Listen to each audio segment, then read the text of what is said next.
ولا قوة إلا بالله العلي العظيم أعوذ بالله من الشيطان اللعين الرجيم بسم الله الرحمن الرحيم الحمد لله الذي هدانا لهذا وما كنا لنهتدي لولا أن هدانا الله لقد جاءت رسل ربنا بالحق الصلاة والسلام على النبي الأمي المكي المدني القرشي الهاشمي الأبتهي سيدنا ونبينا ومولانا بالقاسم محمد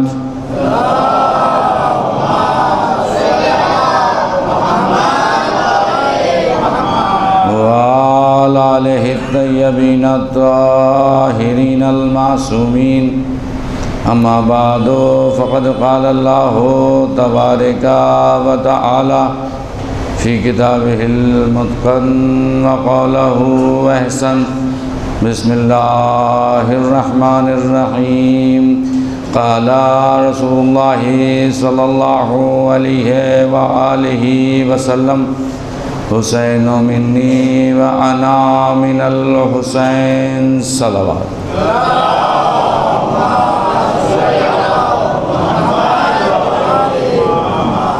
سوگواران ازا ماتمداران مظلوم کربلا، جس حدیث کو ہم نے سرنامہ کلام قرار دیا بہت مشہور اور معروف حدیث ہے کہ جس میں نبی کریم نے فرمایا کہ حسین مجھ سے ہے اور میں حسین سے ہوں۔ مفاہیم کی گہرائی میں جب ہم جائیں گے تو پتہ چلے گا کہ کہنے والا کون ہے۔ کہنے والا رسول ہے، رسول یہ کہہ رہا ہے کہ حسین مجھ سے ہے اور میں حسین سے۔ قرآن نے مطلقہ طور پہ یہ فیصلہ کر دیا کہ یہ محمد نہیں ہے بلکہ یہ رسول ہے۔ اس کا ہر فعل رسول کا فعل ہے۔ جہاں پر جب بھی جس وقت جس جگہ پر یہ فعل انجام دے، کوئی کام کرے، کچھ دے، کسی سے روکے، تو سمجھ لو کہ یہ رسول روک رہا ہے، رسول کوئی چیز دے رہا ہے، رسول کوئی چیز سے منع کر رہا ہے۔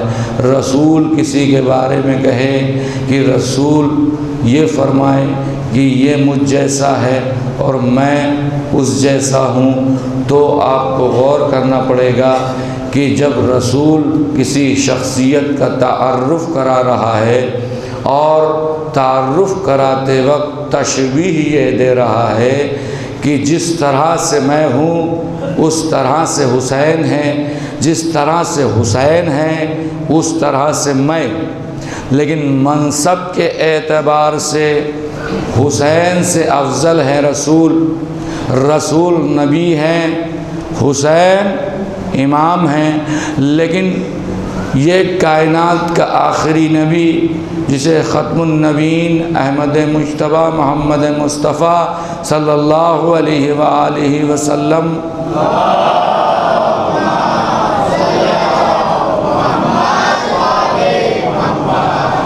کے نام سے تعبیر کیا جاتا ہے۔ انہوں نے یہ عرض کیا کہ اے کائنات والو، تم سمجھو کہ میں کیا کہنا چاہ رہا ہوں۔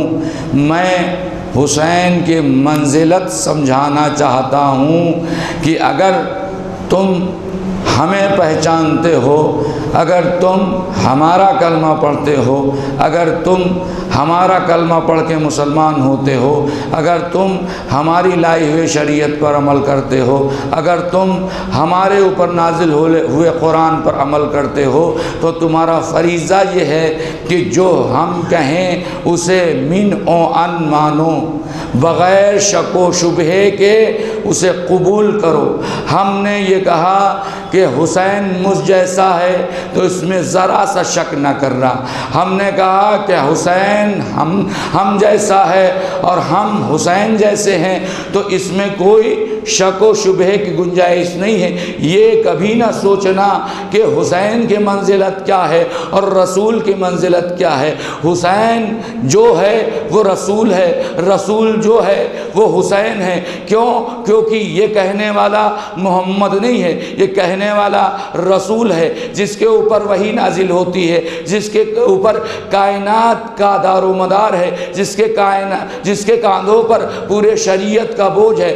وہ بغیر وحی کے کلام نہیں کرتا، بغیر اللہ کے کلام کے کلام نہیں کرتا ہے۔ تو وہ کہہ رہا ہے کہ حسین مجھ سے ہے تو میں حسین سے ہوں، تو اب پہچاننا پڑے گا وہ رسول جو ہم کو یہ بتا رہا ہے کہ ہم حسین سے ہیں اور حسین مجھ سے ہے، تو ماننا پڑے گا کہ جب رسالت یہ بات کہہ رہا ہے تو حسین میں کچھ اہمیت ہے، کچھ افضلیت ہے، کچھ فضیلت ہے، جس کے بارے میں پر رسول متوجہ کرنا چاہتا ہے، اس کی طرف ہمیں متوجہ ہونا پڑے گا۔ متوجہ نہ ہونے کی وجہ سے کربلا برپا ہوئی۔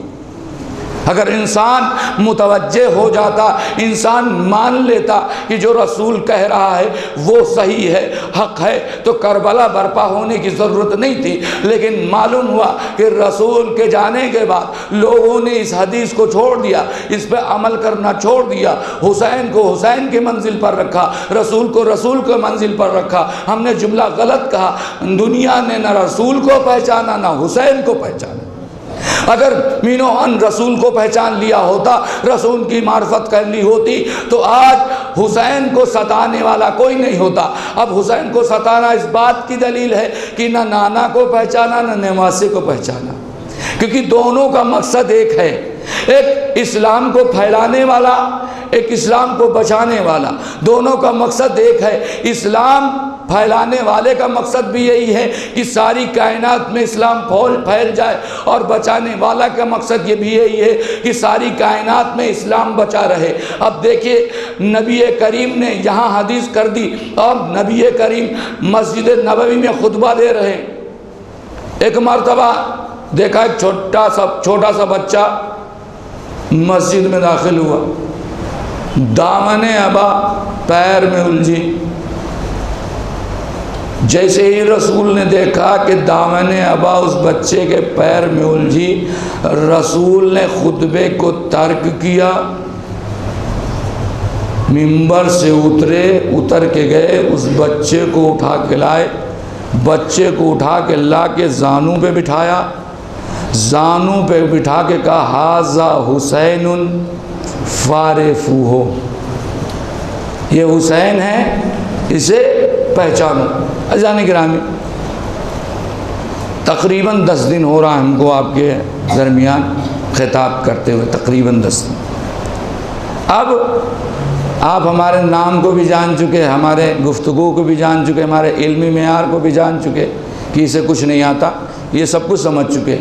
لیکن اگر کوئی انسان مجمع سے کھڑا ہو اور کہے کہ یہ مولانا ہے، اسے پہچان لو، تو اب ماننا پڑے گا کہ جو پہچان کروا رہا ہے وہ سمجھ رہا ہے کہ ابھی مجمع میں یہ آشنائی نہیں ہوئی ہے، مجمع صحیح طریقے سے مولانا کو پہچان نہیں پایا ہے۔ رسول سمجھتے تھے کہ حسین کو دیکھتے تو ہیں لیکن ابھی صحیح طریقے سے حسین کی معرفت ان کے ذہنوں میں نہیں آئی ہے۔ رسول نے خطبے کو ترک کر کے حسین کو زانوں پہ بٹھا کے کہا ھذا حسین فارفوہ، یہ حسین ہے، اسے پہچان لو۔ اب عزیزان گرامی، رسول مسجد میں خطبہ دے رہے تھے، خطبے میں نماز کا ذکر آتا ہے، خطبے میں روزے کا ذکر آتا ہے، خطبے میں زکوٰۃ اور خمس کا ذکر آ رہا ہے۔ اب ایک بیک خطبے کو ترک کیا اور ترک کرنے کے بعد کہا ھذا حسین فارفو ہو، جب نئی رسالت آواز دے اس سے پہلے ہم اعمال کے بارے میں ذکر کر رہے تھے کہ یہ روزہ ہے، یہ نماز ہے، یہ حج ہے، یہ زکوٰۃ ہے، لیکن یاد رکھو سارے اعمال اس حسین کے بغیر بیکار ہے۔ اگر اسے نہیں پہچانا تو نماز بھی بیکار ہے، روزہ بھی بیکار ہے، حج بھی بیکار ہے، زکوٰۃ بھی بیکار ہے۔ لہٰذا جب حسین کی معرفت ہو جائے گی تو سب قبول ہوگا۔ لہٰذا اس حسین کو پہچانو، اس کی معرفت پیدا کرو۔ یہ حسین ہے۔ یہ حسین کون حسین؟ کہ جس کو ہم نے کہا یہ مجھ جیسا ہے اور ہم اس جیسے ہیں، یہ ہماری طرح ہے اور ہم اس کی طرح ہیں۔ یہ نبی کریم کہہ رہے ہیں اب دنیا پہچانے کہ حسین کس منزلت پر ہیں، حسین کس معیار پر ہیں۔ عزیزان گرامی سن سکو گے کہ حسین کس معیار پر ہیں۔ آج ہمارے ہاں تھانے کا دائرہ رکھا گیا، تھانے دار کا دائرہ رکھا گیا، اسٹیٹ کا دائرہ رکھا گیا ہے، چیف منسٹر کا دائرہ رکھا گیا ہے، پرائم منسٹر کا دائرہ ہے۔ ہندوستان کا پرائم منسٹر پاکستان کے مسئلے کو حل نہیں کر سکتا، پاکستان کا صدر ہندوستان کے مجرم کو آزاد نہیں کر سکتا، کانودر کا کوتوال سورت کے مسئلے کو حل نہیں کر سکتا۔ عزیزان گرامی میں کہیں لے جانا چاہتا ہوں کہ آپ حسین کے منزلت کو سمجھے کہ حسین کی ریاست کتنی مطلقہ ہے کہ حسین کہاں کہاں تک کے فیصلہ کر سکتے ہیں۔ کانودر کا کوتوال، کانودر کا تھانے دار سورت کے مسئلے کو حل نہیں کر سکتا، سورت کا مسئلہ کانودر میں حل نہیں ہو سکتا ہے۔ عزیزان گرامی سپریم کورٹ کے فیصلے کو کوئی چیلنج نہیں کر سکتا ہے۔ لوور کورٹ کا مسئلہ اگر ہے تو وہ سپریم کورٹ میں جا سکتا ہے، لیکن اگر سپریم کورٹ نے فیصلہ سنا دیا تو وہ لوور کورٹ میں حل نہیں ہوگا۔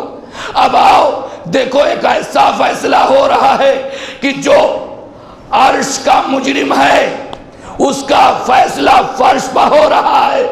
کب؟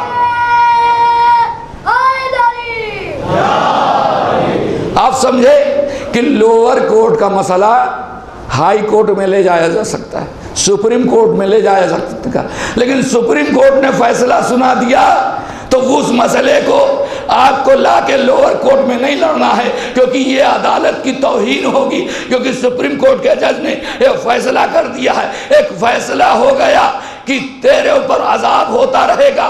وہ فرشتہ اس نے سنا کہ نبی کے ہاں ایک نواسا پیدا ہوا ہے، لوگوں سے پوچھا کہ کہاں جا رہے ہو؟ کہا نبی کے ہاں نواسا پیدا ہوا ہے، کہا مجھے بھی لے چلو۔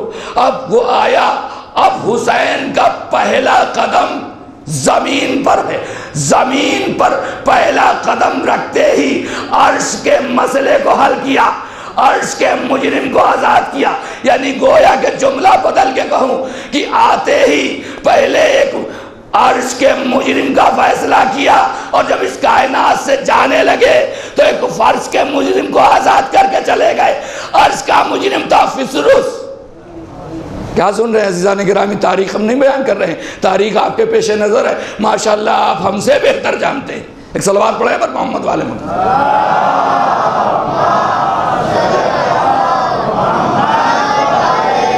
ابھی زمین پر پہلا قدم ہے، آتے ہی زمین کا فیصلہ نہیں کیا، زمین کے مجرموں کا فیصلہ نہیں کیا، بلکہ فیصلہ کہاں کیا؟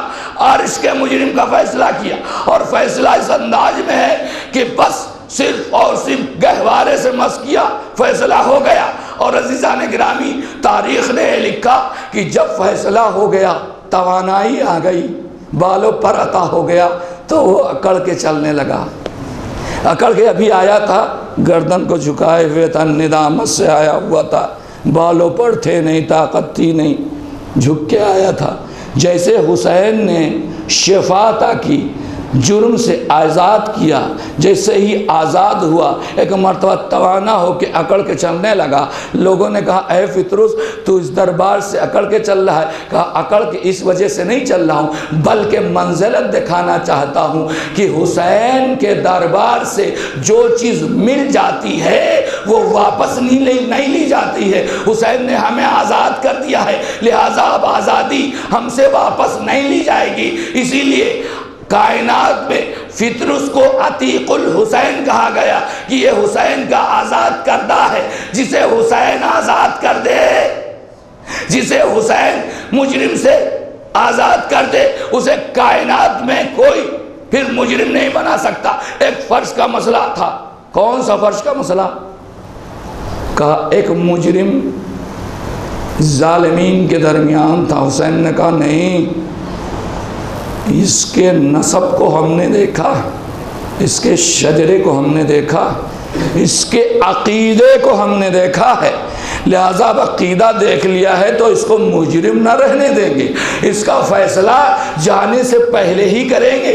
حسین ابن علی اپنی شہادت سے پہلے ایک فیصلہ حر کی شکل میں کر کے چلے گئے اور کائنات کو ایک درس دے گئے کہ یاد رکھو حسین کی حکومت صرف اور صرف عرش پر نہیں، حسین کی حکومت فرش پہ بھی ہے، حور و غلیمان کے درمیان بھی ہے، جنت اور کوثر پر بھی ہے۔ اگر چاہتے ہو کہ سب کچھ مل جائے، حسین کے دربار پہ آ جاؤ گے، ہر جرم سے آزاد ہو جاؤ گے۔ لیکن انسان کیا کرتا ہے؟ جرم پہ جرم کرتا چلا جائے گا۔ اس دروازے سے بغض، اور یہی دروازہ ہے کہ جس کے بغیر جنت میں بھی داخلہ نہیں مل رہا، کیونکہ وہاں بھی لکھ دیا ہے، وہاں بھی پروردگار نے یعنی جنتی بھی پنجتنی لوگوں کے لیے ہے۔ جنت پنجتنی لوگوں کے لیے، وہاں بھی پروردگار نے نام لکھا ہے جنت کے دروازے پر۔ اب جو آشنا ہے پنجتن کے نام سے وہ فوراً لبیک کہتے ہوئے جنت میں داخل ہو جائیں گے۔ اب ایک جملہ دینا چاہتا ہوں، آپ ہمارے دروازے پر داخل ہوں اور دیکھیں مولانا کھڑے ہوئے ہیں، چونکہ مولانا سے بغض ہے، پلٹ آئیں گے تو آپ کو کچھ ملے گا؟ تو کچھ نہیں ملے گا، کیونکہ بغض میں آپ پلٹ ہیں۔ جنت کا یہی حال ہوگا۔ جنت میں جب داخل ہونا چاہیں گے لکھا ہوگا محمد، علی، فاطمہ، حسن و حسین۔ جب یہ دیکھیں گے کہ جو محبت کرتے ہوں گے وہ داخل ہو جائیں گے، اور جو بغض رکھتے ہوں گے وہ نام کو دیکھیے پلٹیں گے۔ اب جب پلٹیں گے تو جائیں گے کہاں؟ کہا پلٹیں گے جب جائیں گے تو جہنم کی طرف جائیں گے۔ تو عزیزان گرامی یاد رکھیے، ان کا در چھوڑنے کے بعد جہنم کے علاوہ کوئی ٹھکانہ نہیں ہوتا۔ جس نے بھی ان کا در چھوڑ دیا وہ جہنم کے علاوہ کہیں نہیں ٹھکانہ پائے گا۔ اسی لیے حر نے دیکھا، حر نے فیصلہ کیا، حر نے یہ طے کر لیا کہ اب چونکہ ہم رہتے ہیں واقعاً جہنم میں، لیکن ہمیں جانا ہے جنت کی طرف، اور جنت حسین کے علاوہ کوئی نہیں دے سکتا۔ مال و ثروت تو یزید دے سکتا ہے، دولت و عزت تو یزید دے سکتا ہے، لیکن جنت کوئی نہیں دے سکتا۔ حر نے فیصلہ کیا کہ اب ہمیں جنت میں جانا ہے، تو جنت میں جانے کے لیے جوانان جنت سے ملنا پڑے گا۔ اسی لیے پروردگار نے جوانان جنت کا سردار انہیں بنایا کہ آؤ اگر تمہیں جنت میں داخل ہونا ہے تو حسین سے ملو، یہ تمہیں جنت میں لے جائیں گے۔ جانے کے رامی زمین پر پہلا قدم پڑتے ہی دو فیصلے کیے، ایک عرش کا فیصلہ اور ایک فرش کا فیصلہ، ایک آسمان کا فیصلہ، ایک زمین کا فیصلہ۔ ہم نے عدالت بنائی، اس کے حد محدود کر دیے، لیکن عدالت الہیہ چونکہ لامحدود ہے، لہٰذا جو بھی اس کا نمائندہ ہوگا جب وہ فیصلہ کرے گا تو اس کا انصاف بھی لامحدود ہوگا۔ اسی لیے حسین کسی حد میں مقید ہونے والا نہیں ہے، کسی جسم میں مقید ہونے والا نہیں ہے، کسی دائرے میں مقید ہونا والا نہیں ہے، بلکہ حسین کا دائرہ یہ ہے کہ جہاں جہاں بھی انسانیت ہے وہاں وہاں حسین۔ یہ نہیں ہے کہ صرف حسین شیعوں کے، یہ نہیں ہے کہ صرف حسین سنیوں کے ہیں، یہ نہیں ہے کہ صرف حسین ماتمیوں کے ہیں، یہ نہیں ہے کہ صرف حسین مومنوں کے ہیں، بلکہ جہاں جہاں بھی انسانیت ہے وہاں وہاں حسین ہے۔ عزیزان گرامی، اب چونکہ اس امام بارگاہ کے عشرے کی فضائل کی آخری مجلس ہے، اب رات میں ہمیں مصائب ہی صرف پڑھنا ہے، لہٰذا اب کچھ گزارشات کرنا ہے، اور چونکہ مجمع ماشاءاللہ آ رہا ہے، ایک صلوات پڑھیں پر محمد والے میں۔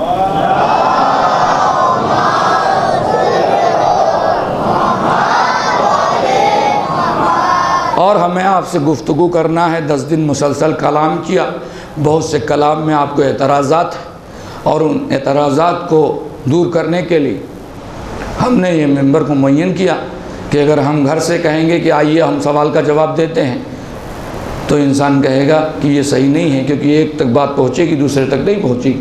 لہٰذا یہ ممبر اور اس مائک کو گواہ کر کے میں کہہ رہا ہوں کہ 10 دن مسلسل آپ سے ہم نے قیام کیا، کلام کیا، گفتگو کی، اب اس میں کوئی غلطی روایت کے اعتبار سے، سند کے اعتبار سے اگر ہوئی ہو تو ہمارا دروازہ رات میں 12 بجے تک کھلا رہتا ہے، جس میں آپ نے ہمیں قیام دیا، اس میں آ کر کے آپ سند کے ساتھ پوچھ سکتے ہیں کہ آپ نے یہ روایت کہاں سے پڑھی۔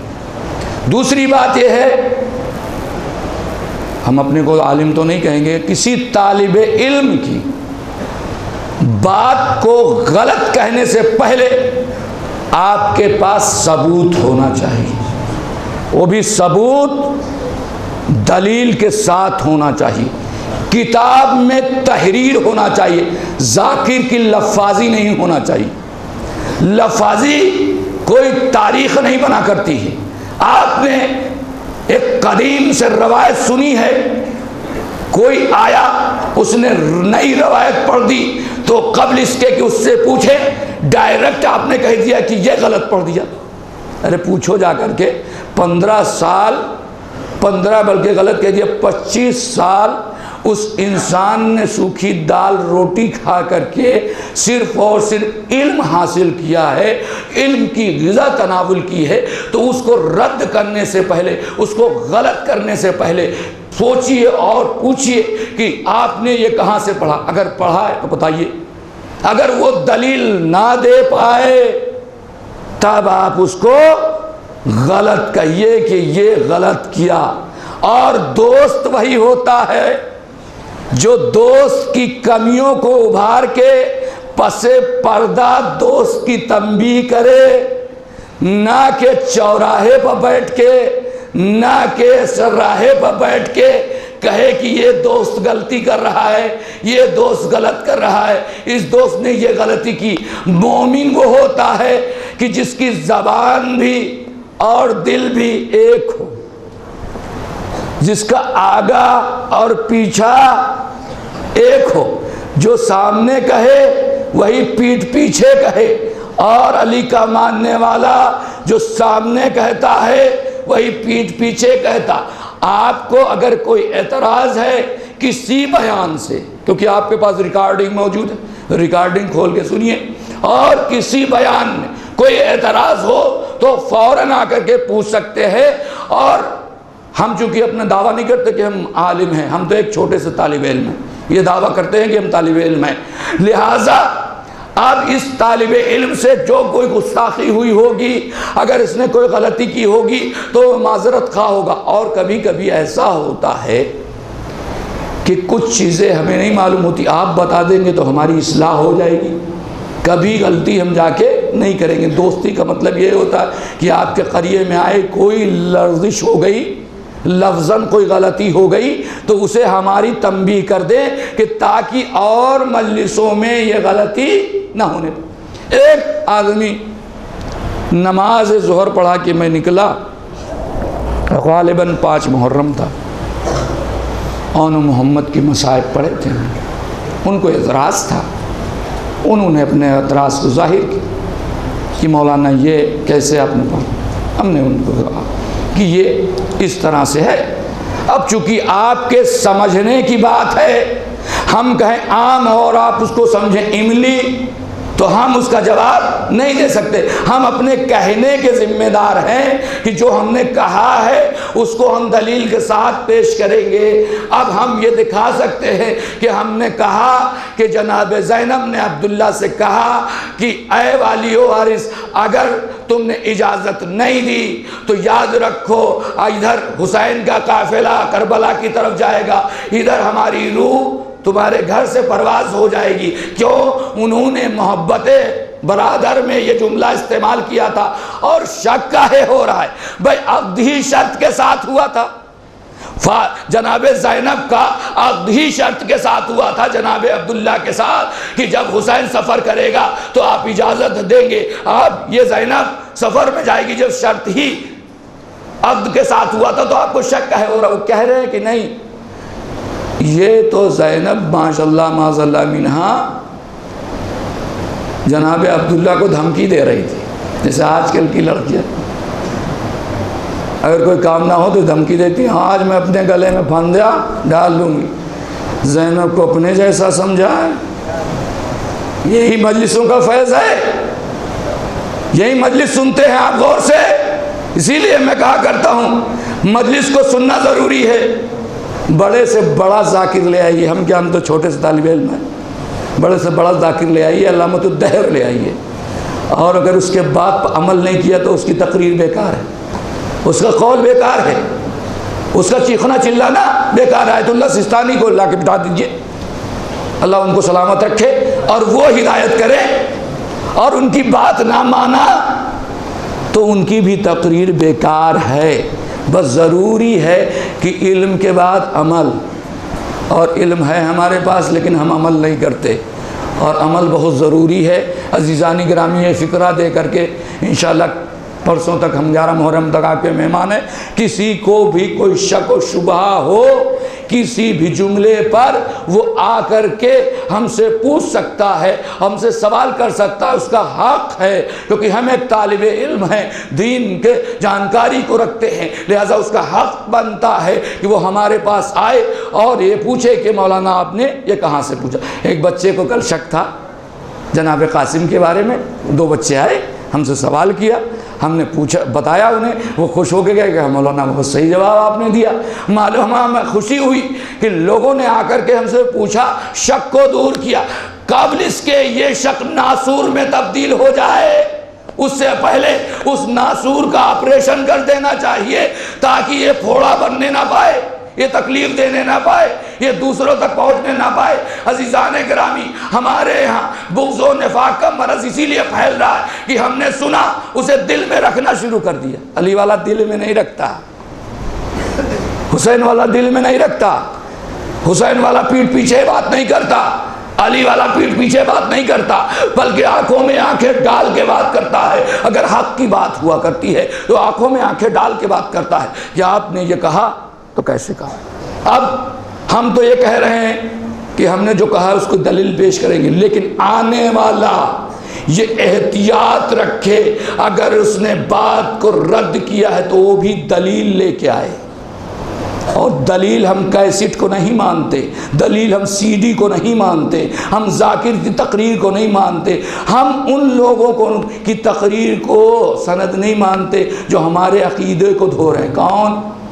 وہ اخباری لوگ آ گئے ہیں آج اور کیا کر رہے ہیں؟ ہمارے عقیدے کو دھونا چاہ رہے ہیں، ہمارے عقیدے کو خراب کرنا چاہ رہے ہیں. ہم اخباریوں کی تقلید نہ کرتے ہیں، نہ تائید کرتے ہیں، نہ ان کی بات کو مانتے ہیں. کیوں؟ کیونکہ جو بھی اسلام کے کسی جز پہ بھٹک گیا وہ صاحب ایمان نہیں، چاہے آخر میں آ کے بھٹکا ہو چاہے اول منزل پہ آ کے بھٹکا.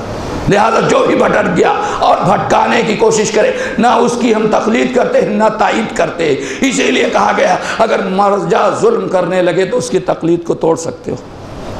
تقلید توڑنے کا یہ ایک شرط ہے، یا تو نعوذ باللہ اس دنیا میں نہ رہے اور یا وہ ظلم کرنے لگے. 2 منزل پر آپ کو حق حاصل ہے کہ آپ تقلید سے ہٹ سکتے ہیں، دوسرے کی طرف رجوع کر سکتے ہیں. یا تم مرجع ظلم کرنے لگے اور یا اس دنیا میں نہ ہو تب آپ دوسرے کی تقلید کر سکتے. تو میرے عزیزوں، میرے دوستوں، میرے بزرگوں، نوجوان عزیز، میں گزارش یہ کروں گا کہ اگر تمہاری کوئی دل آرازی ہوئی ہو، تمہیں کوئی پریشانی ہوئی ہو، تمہیں کوئی تکلیف پہنچی ہوئی ہو تو ہمیں معاف کرنا، لیکن اگر کوئی سوال ذہنوں میں پنپ رہا ہو تو اسے پوچھنے کی زحمت کریں، اور یاد رکھیں کہ وہ مجلس نہیں ہے کہ جس میں مقصد حسین نہ بیان کیا جائے۔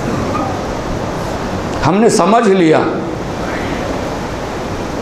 کہ ہم بغض کا شکار ہو گئے، ہم نے سمجھ لیا کہ ہم سیاست کا شکار ہو گئے، لیکن یاد رکھیے ممبر بہت سے ملتے رہیں گے لیکن بیان میں یہی دیتا رہوں گا، ممبر بدلتے رہیں گے لیکن میں بیان یہی دیتا رہوں گا، کیونکہ مقصد حسین کیا ہے؟ کہا نکلے ہیں ہم اپنے نانا کی امت کی اصلاح کے لیے۔ تو بس ہمارا اور خصوصاً علماء کی ہم ذمہ داری لیتے، ذاکرین کی ذمہ داری ہم نہیں لیتے۔ ذاکرین کہاں سے روایت لاتے ہیں، کہاں سے پڑھتے ہیں، ہم ان کی ذمہ داری نہیں لیتے، لیکن ہم علماء کی ذمہ داری لیتے ہیں کہ علماء جو ہے وہ بیان کرتے ہیں تو سند کے ساتھ وہ بات الگ ہے کہ لہجہ ان کا نہیں ہے فلمی کیریکٹروں کی طرح۔ ہم جاتے ہیں جو پلٹ کے اپنے مرکز پر اشرا پڑھ کے، ہمارے مرکز پر دوسرے ذاکرین آتے ہیں مجلس پڑھنے، تو ہم سے لوگ آگے ملتے ہیں اور کہتے ہیں مولانا بہت اچھی مجلس ہوئی، بہت اچھی تقریر ہوئی، بہت اچھا عشرہ گزرا۔ ہم نے کہا کہ 10 دن میں کیا سنا، ذرا ایک جملہ بتا دیجیے، ایک جملہ جو 10 دن کا ہے، وہ ایسا کون سا جملہ؟ کہا مولانا یہ تقریر تو یاد نہیں ہے لیکن انداز بہت اچھا تھا۔ آج حسینی ذاکر کا انداز دیکھ رہا ہے، انداز تو دیکھ رہا ہے لیکن گفتگو پر عمل نہیں کر رہا۔ انداز عزیزان گرامی ہمارے لیے حجت نہیں، ہمارے لیے حجت وہ جو قول ہے جو اس کے زبان سے جاری ہو رہا ہے، وہ ہمارے لیے ضروری۔ اسی لیے مولا متقیان نے کہا کہ یہ نہ دیکھو کون کہہ رہا ہے، یہ دیکھو کیا کہہ رہا ہے۔ تو اب کون پہ نہیں جانا ہے، وہ چاہے جیسی ادا کرے، چاہے جیسا بال رکھے، چاہے جیسا ممبر پہ جھٹکا دے، اسے ہمیں نہیں دیکھنا، ہمیں دیکھنا ہے کہ کیا کہہ رہا ہے۔ بس عزیزان گرامی، ہم نہ نئی روایت پیدا کر پائیں گے، نہ نیا اسلام لا پائیں گے، نہ جھوٹ کو اسلام میں شامل کر پائیں گے، یہ میں معذرت کے ساتھ کہہ رہا ہوں۔ لہٰذا میں وہی بیان کروں گا جو اسلام کے عین ہی ہوگا، حدیث رسول ہوگا، قرآنی آیتوں کے مصداق ہوگا، اسی کو میں بیان کر پاؤں گا۔ اسے کہے ذاکری سمجھ لیجئے، چاہے صلاحی مجلس پر سمجھ لیجئے، چاہے تبلیغ سمجھ لیجئے۔ کیوں؟ کیونکہ ہمیں آپ کو راضی کرنے سے بہتر ہے کہ ہم اپنے زہرا کو راضی کریں، کیونکہ وہ راضی ہو گئی تو آپ بھی راضی ہو جائیں گے، وہ راضی ہو گئی تو خدا بھی راضی ہو جائے گا۔ تو لہٰذا ہمیں مقصد حسین پر عمل کرنا ہے۔ تو لہٰذا آیت اللہ العظمہ آیت اللہ خامنئی فرماتے ہیں، ایک صلوات پڑھ دیا کریے پر محمد والا۔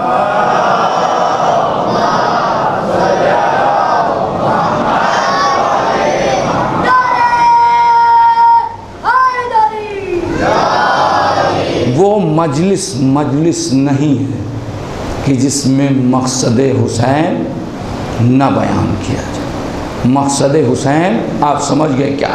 تو جب مقصد حسین میں مجلس میں نہیں بیان کی جا رہی ہے تو وہ مجلس نہیں ہوتا۔ کیا ہے؟ مجلس بھی ایک اکھاڑا ہو گیا، اس میں بڑے بڑے جیداور کو لا کے بٹھایا جاتا ہے اور ایک اکھاڑے کا میدان بنایا گیا، نہیں، بلکہ یہ درس گاہ حسینی ہے۔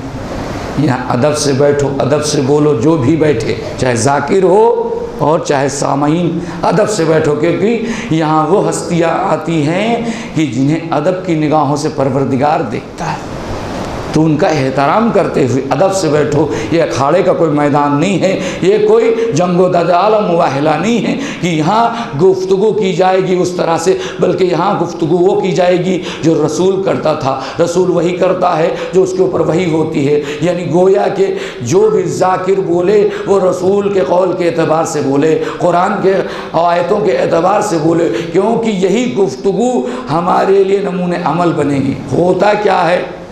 ایک جملہ اور آپ سنتے جائیے۔ ہوتا یہ ہے کہ ہم عمل خود نہیں کرتے اور دوسرے کو کہتے ہیں کہ آپ عمل کیجیے.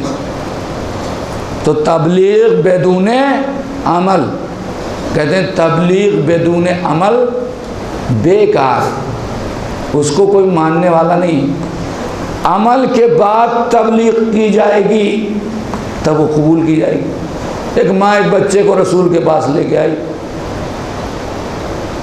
کہا ہے رسول یہ میٹھا بہت کھاتا ہے، ذرا سے اس کی تنبیہ کیجیے. رسول اس وقت میٹھا کھا رہے تھے. رسول نے کہا اسے لے جاؤ پھر لے آنا. کیوں انہوں بھیج دیا؟ کیونکہ رسول تنبیہ نہیں کر سکتے تھے، کیونکہ خود ہی رسول ابھی اس وقت میٹھا کھا رہے تھے. یہی حال ہم علماء و ذاکرین کا ہو گیا کہ ہم نے عمل نہیں کیا لیکن آپ کو تبلیغ کرنا شروع کر دیا. اب کیا ہوا؟ سامعین نے اسے قبول کرنا نہیں مانا کہ اسے نہیں قبول کیا. کیوں؟ کیونکہ وہ دیکھ رہے ہیں خود تو ایسا کر رہے ہیں اور ہمیں یہ بات کرنی ہے. عزیزان گرامی، یہ دیکھو کہ کون سی بات کہاں سے اچھی مل رہی، بس اسے لینے کی کوشش کرو. اور یہ فرشگاہ حسینی ہمیں ایک درس دیتی ہے کہ یہاں اتحاد کا پیغام دیا جاتا ہے، افتراق کا پیغام نہیں دیا جاتا. یہاں عزاداری ہمیں سیاست نہیں سکھاتی، عزاداری ہمیں گٹ بازی نہیں سکھاتی، عزاداری ہمیں نفاق نہیں پیدا کراتی. اگر عزاداری نفاق کا باعث بن رہی ہے، جلن کا باعث بن رہی ہے، بغض کا باعث بن رہی ہے، حسد کا باعث بن رہی ہے، کینہ کا باعث بن رہی ہے، عداوت کا باعث بن رہی ہے، تو وہ عزاداری نہیں. عزاداری محبت کا باعث بننا چاہیے، بھائی چارگی کا باعث بننا چاہیے، علم کا باعث بننا چاہیے، حلم کا باعث بننا چاہیے، اعمال کا باعث بننا چاہیے، عقیدے کا باعث بننا چاہیے، معرفت کا باعث بننا چاہیے. یہ عزاداری یہاں سے ہمیں سیکھنے کو ملتا ہے. کوئی مرکز نہیں ہمارے پاس سوائے عزاداری کی.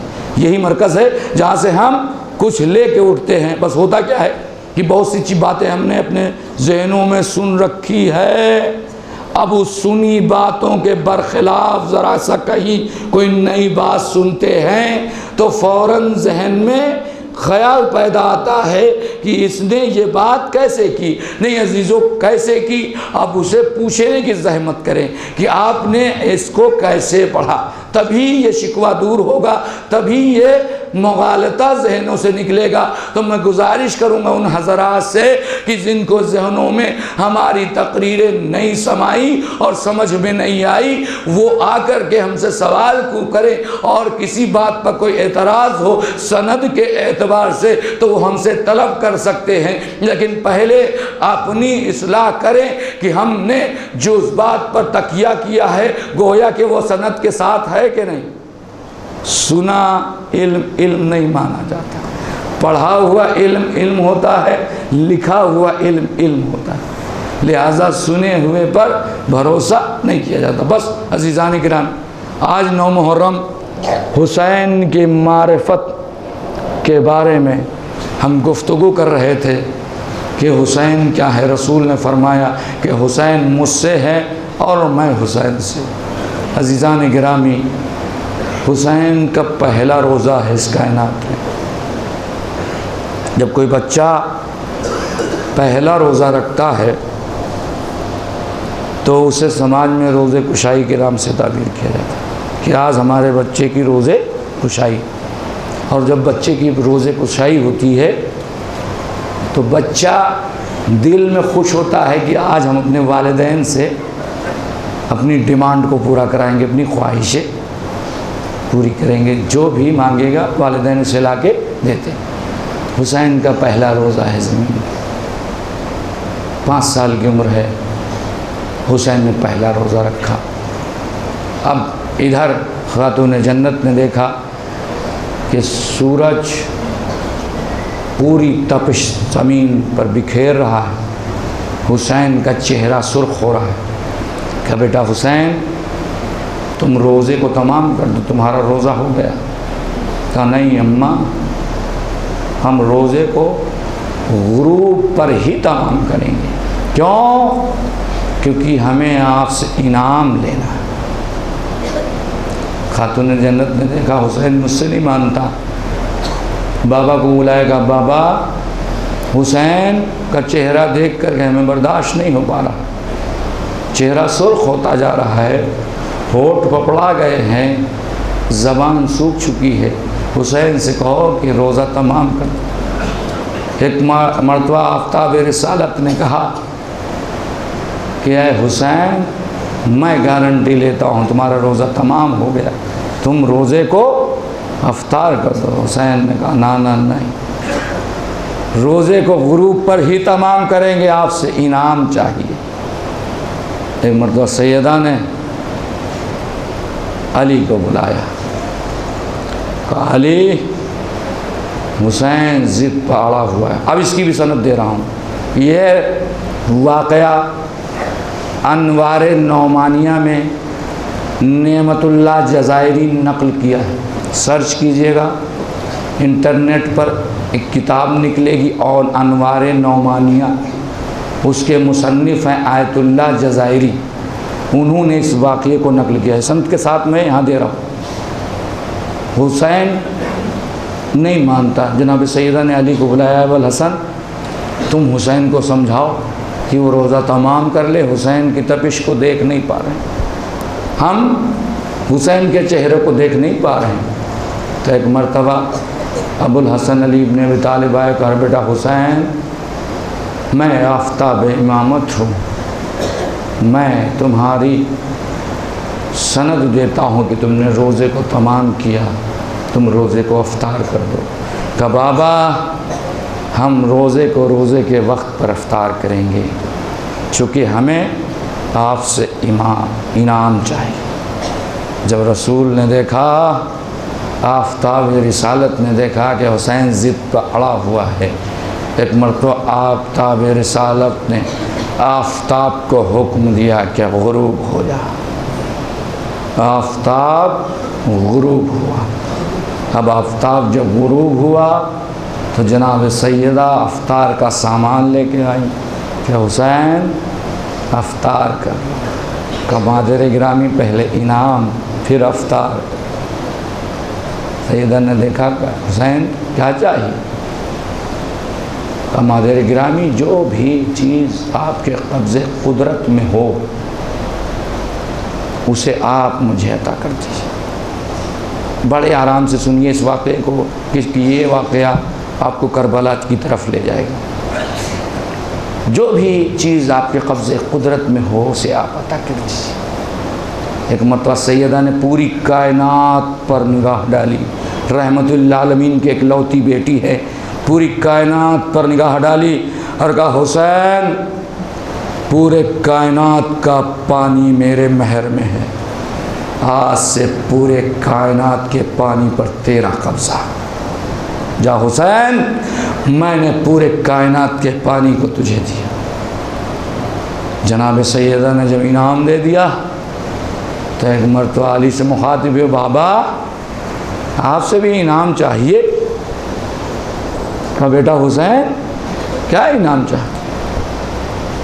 کہا جو زیادہ آپ کو قریب ہو اور جس پر زیادہ تسلط ہو آپ کو، جس پر زیادہ قدرت ہو، جس پر آپ کو کمانڈ ہو، وہ چیز ہمیں دیجیے۔ ایک بار امیر کائنات نے پوری کائنات پر نگاہ ڈالی تو ایک مرتبہ کہتے ہیں حسین، ساری کائنات کی مٹی میرے قبضے میں ہے، میں ابو تراب ہوں، آج سے میں ساری کائنات کے مٹی کا بعد تجھے بنا، ساری کائنات کی مٹی تیرے قبضے میں۔ جب علی سے انعام پا چکے تو ایک مرتبہ کہا نانا آپ سے بھی ہمیں انعام چاہیے۔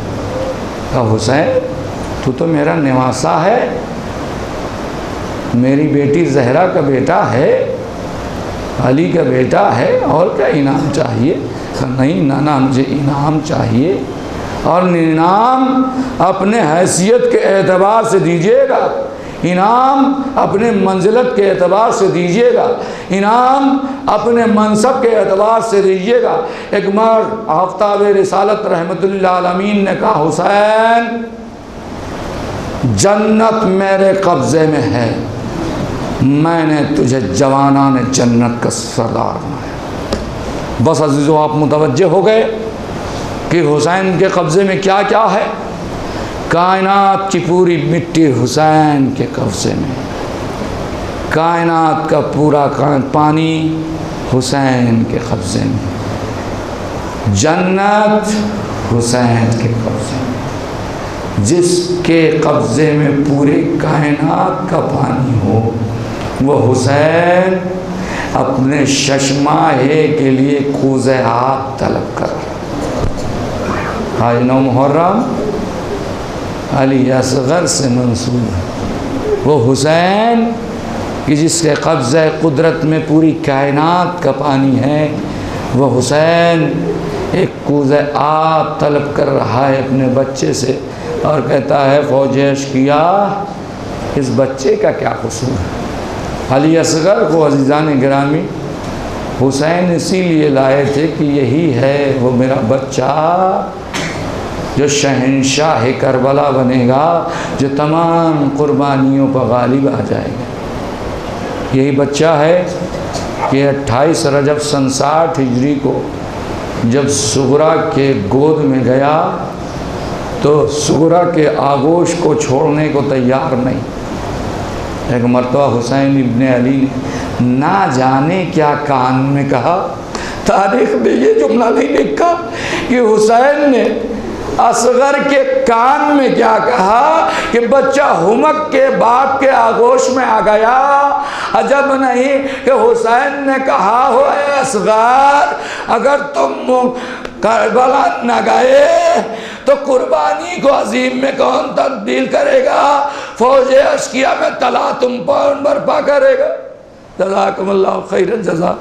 عزیزان گرامی، حسین نے کربلا کے میدان میں جب آواز استغاثہ بلند کیا، حل من ناصر ینصرنا حل من مغیث یغیثنا، تو عزیزان گرامی کسی نے اس پر لبیک نہیں کہا۔ تو ایک مرتبہ خیمے کی طرف سے رونے کی آواز آئی تو حسین ابن علی ادھر خیمہ پر آئے، آواز دیا بہن زینب میری زندگی میں رونے کا کیا سبب ہے؟ کہ بھیا علی اصغر نے اپنے کو جھولے سے گرا لیا، تمہارے آواز استغاثہ کو سن کے علی اصغر نے جھولے میں رہنا گوارا نہیں کیا، اپنے کو جھولے میں گرا لیا۔ حسین نے کہا ہاں میرا مجاہد، وہ کہنا چاہ رہا ہے کہ بابا آپ آواز استغاثہ کیوں بلند کر رہے؟ ابھی آپ کا ایک مجاہد گہوارے میں ہے۔ جزاک اللہ جزاک اللہ، کوئی غم نہ دے سوائے غم سید الشہداء کی۔ ایک مرتبہ حسین نے کہا لاؤ میرے اصغر کو مجھے دے۔ عزیزان گرامی، رباب نے کہا کہ میرے والی وارث تھوڑی دیر کے لیے یہ ماں اصغر کو تنہائی میں لے جانا چاہتی۔ اصغر کو رباب تنہائی میں لے گئی، بال کو سنوارا، کمر میں پٹکا باندھا، منہ کو صاف کیا اور کہا اصغر ابھی دادی سے ملاقات ہوگی، اصغر ابھی دادی سے ملاقات ہوگی، دادی پوچھیں گی کہ اصغر تمہاری ماں نے تمہارا چہرہ بھی نہ دھلا تو کہہ دینا دادی میری ماں اتنی مجبور تھی کہ ایک کوزہ آب بھی نہ تھا کہ وہ مجھے پلا دیتی۔ جزاک اللہ جزاک اللہ، کوئی غم نہ دے سوا غم سید الشہداء۔ اصغر سے رباب نے وصیت کی کہ اصغر تم سے 3 باتیں کرنا چاہتا۔ دیکھو اصغر جب تمہیں تیر لگے تو رونا نہیں، جب تمہیں تیر لگے تو رونا نہیں تو دنیا یہ کہے گی یہ خون کی تاثیر نہیں ہے بلکہ دودھ کی تاثیر ہے، خون میں کمی نہیں تھی بلکہ دودھ کی وجہ سے یہ بچہ رو دیا۔ اے اصغر میرے دودھ کی لاج رکھ لینا، جب تیر لگے تو تیر کھا کے مسکرانا، رونا نہیں۔ دوسری وصیت یہ کہ جب تک تم زندہ رہنا، جب تک امام کو کوئی تیر چبھنے نہ پائے، جب تک تم زندہ رہنا جب تک کوئی تیر ایمان کو چبھنے نہ پائے۔ تیسری اور آخری وصیت یہ ہے، اصغر جب تم شہید ہو جاؤ گے تمہاری دادی تمہیں لے جائے گی، تمہارے دادا آب کوثر سے تمہیں سیراب کرنے لگے تو وہاں کچھ دیر ٹھہر جانا، انتظار کرنا، کیونکہ خیمے میں سکینہ پیاسی ہے، اطفال حسین پیاسے ہیں، پانی پینے میں جلدی نہ کرنا۔ جزاک اللہ، جزاک اللہ۔ عزیزان گرامی، رباب نے وصیتیں کی، اصغر کو حسین ابن علی کو لا کے دیا۔ حسین ابن علی نے اصغر کو اپنے آغوش میں لیا اور دامن ابا کا سایہ کیا۔ اصغر کتنے دن کے ہیں؟ 6 ماہ مکمل ہو رہے ہیں اصغر کے۔ جہاں میں آن کے دن چلے ہی چلا گیا، زمین ترس گئی اصغر کے نقش پا کے۔ زمین پر کہیں اصغر کے پیر کے نشان نہ ملیں گے، کیونکہ یہ بغیر چلے ہی اس دنیا سے چلا گیا۔ تو عزیزان گرامی، کائنات میں ایک واحد ایسا شہید ہے جسے حسین اپنے آغوش میں لے کے جا رہے ہیں، دامن ابا کا سایہ کیے ہوئے۔ اصغر کتنا پیاسا تھا، پیاس کا عالم دکھاؤ، یقیناً آپ بہت روئیں گے، بہت گریا کریں گے۔ تاریخ نے لکھا ہے، ایک مثال مقاتل میں ملتی ہے کہ مقاتل میں یہ مثال دی گئی کہ جب دریا سے مچھلی کو نکالو، دریا سے مچھلی کو نکالو تو مچھلی میں جتنی طاقت ہوتی ہے اتنی زور سے تڑپتی ہے، پورے بدن کو ہلاتی ہے، پورے بدن سے تڑپتی ہے۔ جب طاقت کم رہ جاتی ہے تو اپنے دم کو ہلاتی ہے، لیکن جب دم میں طاقت نہیں رہ جاتی تو اپنے منہ میں اونٹ کو کبھی کھولتی ہے کبھی بند کرتی ہے۔ یہی عالم تھا اصغر کے پیاس کا، کبھی اپنے اونٹوں کو کھولتا تھا کبھی بند کرتا تھا۔ جزاک اللہ، جزاک اللہ۔ خدا آپ کو کوئی غم نہ دے سوائے غم سید الشہداء کی۔ حسین اصغر کو لے کے آئے، ایک بلندی پر گئے، فوج اشقیاء کو مخاطب کیا ہے، فوج اشقیاء تمہاری نگاہ میں ہم گنہگار ہیں، لیکن اس بچے کی کیا خطا ہے؟ اس بچے کے ماں کا دودھ خشک ہو چکا ہے، 3 دن کا بھوکا اور پیاسا ہے بچہ، ہو سکے تو ایک کوزے آب اسے پلا دو۔ عزیزان گرامی، کوئی جواب نہ ملا۔ حسین نے علی اصغر کو جلتی ریت پر لٹا دیا۔ عزیزان گرامی، مقاتل یہ لکھتے ہیں کہ اگر کربلا کے ریت پر کوئی دانہ ڈالا جاتا تو وہ دانہ بھن جاتا۔ ارے ششماہے کو حسین نے جلتی ریت پر لٹا دیا اور فوج اشقیاء سے کہا، آؤ تم پانی پلا دو، اگر تم سمجھتے ہو اصغر کے بہانے ہم پانی پی لیں گے تو خدا و اصغر کو پیاس بجھا دو۔ کوئی نہیں آگے بڑھا۔ حسین نے اصغر کو اپنے آغوش میں اٹھایا اور کہا، اصغر تم حجت خدا کے فرزند ہو، ذرا حجت تمام کر دو۔ بس سوکھی ہوئی زبان اصغر نے اپنے پپڑائے ہوئے ہونٹوں پر پھرائی، زبان کا پھرنا تھا۔ مقاتل نے لکھا کہ فوج اشقیاء منہ پھیر کے رونے لگی، فوج اشقیاء میں تلاطم برپا ہوا۔ عمر ساتھ گھوڑے کے رکاب پہ کھڑا ہو گیا، آئینہ آئینہ حرملہ، ارے حرملہ کہاں ہے؟ اقتا کلام الحسین، حسین کے کلام کو قط کر۔ عزیزان گرامی، اب یہاں مرثیہ نگار روایت کرتے ہیں ہرملا نے تیر جوڑا. عزیزان گرامی، ہمارے پاس الفاظ نہیں ہے کہ ہم اس تیر کا بیان کیسے کریں جو تیر اصغر کو لگا. 3 بھالا تیر تھا. 3 بھالا تیر سے اونٹ کو نہر کیا جاتا ہے، ذبح نہیں کیا جاتا. اونٹ کو نہر کیا جاتا ہے، جانور کو ذبح کیا جاتا ہے، لیکن اونٹ کو نہر کیا جاتا ہے. لیکن ان اونٹوں میں جو بہت ہی طاقتور اور سرکش اونٹ ہوتا ہے اسے 3 بھالا تیر سے نہر کیا جاتا ہے. ہائے ہرملا نے 3 بھالا تیر چلے کمان میں جوڑا.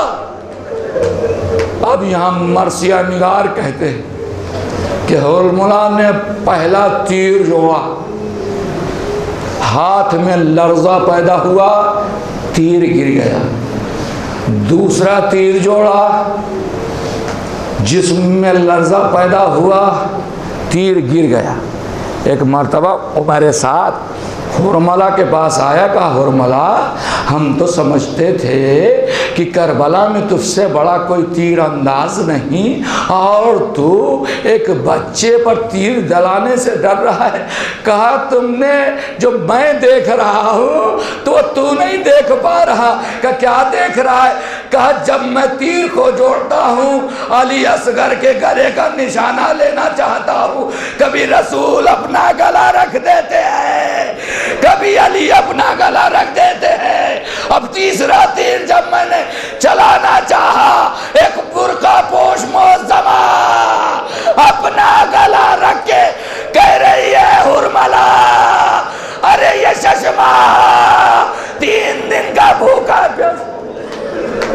جزاک اللہ جزاک اللہ. کوئی غم نہ دے سوائے غم سید الشہداء. اب غضب ہو گیا. ہرملا نے اپنے آنکھوں پر پٹی باندھی، آنکھوں پر پٹی باندھ کے چلے کمان پر تیر کو جوڑا، علی اصغر کا نشانہ لیا. ادھر جرواد اصغر کے جہاد کو دیکھ رہی تھی، لیکن اس نے دیکھا کہ ہرملا نے اپنے آنکھوں پر پٹی باندھا، کہیں تیر امام کو نہ لگنے پائے. ایک مرتبہ ادھر سے تیر کا چلنا تھا، ادھر رباب نے آواز دیا اصغر ہوشیار رہنا، اگر امام کو تیر لگ گیا تو میں تمہارا دودھ نہ بخشوں گی. ادھر سے تیر لگا، علی اصغر باپ کے آگوش سے اچھلا، تیر بلند تھا. علی اصغر نے تیر کو اپنے گلے پر لیا، تیر گلے کو چھیدتا ہوا امام کے بازو کو پار کر گیا. جب امام کے بازو پر زخم لگا تو اصغر نے خیمے کا رخ کیا اور کہا مادر غرامی میرا قصور نہیں ہے بلکہ اس تیر کا قصور ہے، چونکہ میرا وزن ہلکا تھا، اس تیر کا وزن بھاری تھا، اس لیے امام کو یہ تیر لگا. جزاک اللہ جزاک اللہ. عزیزان گرامی، بچہ باپ کے ہاتھوں پر منقلب ہو گیا، بچہ باپ کے ہاتھوں پر دم توڑ دیتا ہے. بس عزیزو، مصائب کو میں نے مختصر کیا. حسین نے ششماہے کے خون کو چلو میں اکٹھا کیا. اب یہاں مرثیہ نگار کی روایت ہے، مقتل میں یہ روایت نہیں ملتی.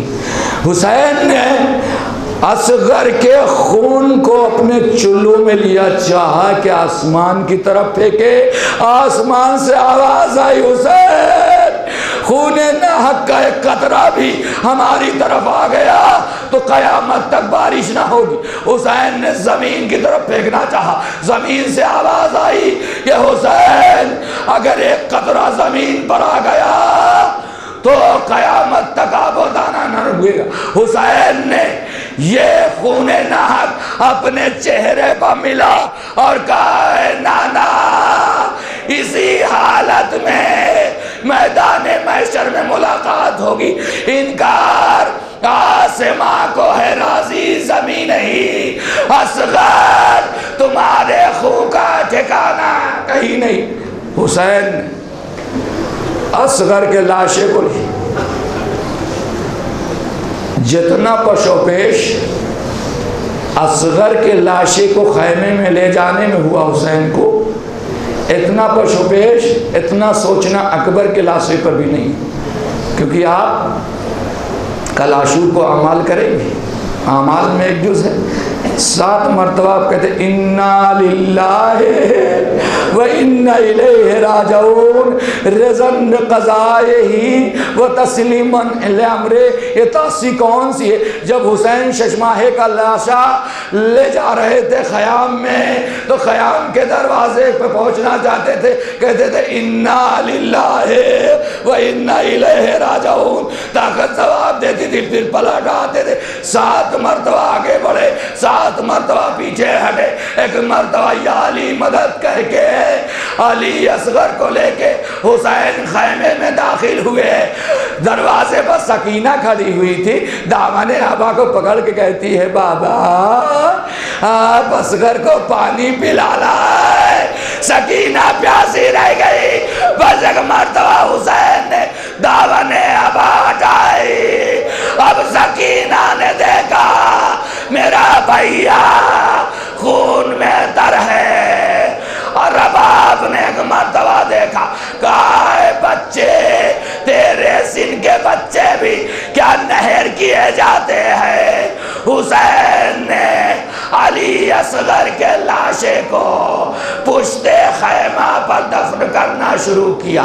اس کے لیے حسین نے قبر کھودی، قبر کھودتے جا رہے ہیں، یہاں بھی مرثیہ نگار کی روایت ہے، قبر کھودتے جا رہے ہیں، حسین نے دیکھا سنا کہ کسی کے رونے کی آواز آ رہی، دائیں بائیں دیکھا کوئی نظر نہیں آیا، تو ایک مرتبہ حسین نے کہا کہ اے رونے والے، اس عالم مسافرت میں کون ہے میرا مددگار جو مجھ پہ آنسو بہا رہا ہے؟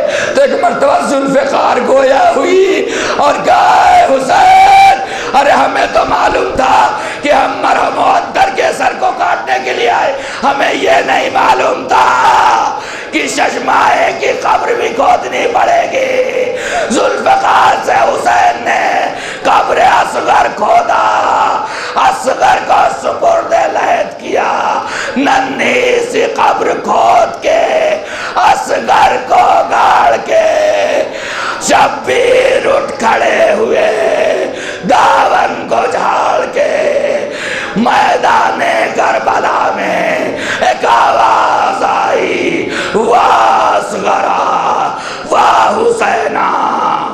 ایک مرتبہ خیمے میں تلاتم برپا ہوا، رباب نے کہا پروردگار میری قربانی کو قبول، انا للہ وَإِنَّا إِلَيْهِ رَاجِعُونَ رضاً بِقَضَائِهِ وَتَسْلِيمًا لِأَمْرِهِ۔ بار الہ تجھے واسطہ محمد والے محمد کا ہمارے اس مختصر اعمال کو قبول فرما، مومنین کی دلی حاجات کو پورا فرما۔ پروردگار عزادار سید الشہداء میں جو ہم سے کوتاہیاں و کمیاں رہ گئی ہیں اسے معاف فرما۔ پروردگار ہمارے دلوں سے بغض و حسد و نفاق و کینہ کو اور عداوت کو نکال دے۔